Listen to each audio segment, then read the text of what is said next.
Music can help unlock memories in people with dementia, for example, people with Alzheimer's disease. We also know that music can be used in the treatment of certain developmental disorders, such as autism. We also know that it can be used in rehabilitation therapies to improve mood and motor performance in patients who've suffered a stroke or have had a brain injury or in conditions like Parkinson's disease. Music is an effective therapy that clearly should be widely used within the medical community. When you are listening to a piece that you're familiar with, there's often an emotional peak in that music, and you're expecting it, you're anticipating it. There is a release of this neurotransmitter called dopamine in a certain part of the brain. When the emotional peak arrives, you can call it, if you like, the musical climax, there's a sudden burst of dopamine in another part of the brain that is associated with the reward areas. Interestingly, dopamine is also involved in other pathways, which include process information about motivation, tension, movement, and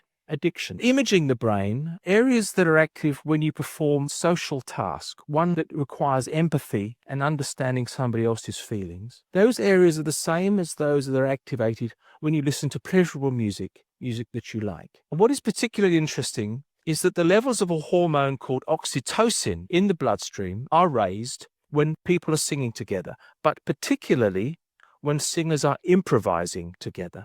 Oxytocin is a hormone that's well known to be associated with empathy, trust, and relationship building. Our sensitivity to pain is also decreased when we're involved in group music-making activities, as are levels of the stress hormone cortisol. The music is a social glue that clearly enhances our sense of mental well-being. But it is perhaps in the field of education that the power of music is most important. And these effects are long-lasting: better hearing, better motor skills, improved memory, which incidentally appears to go on all the way through into old age, better verbal and literacy skills, even some suggest better skills at mathematics. How important is that these days? And yet,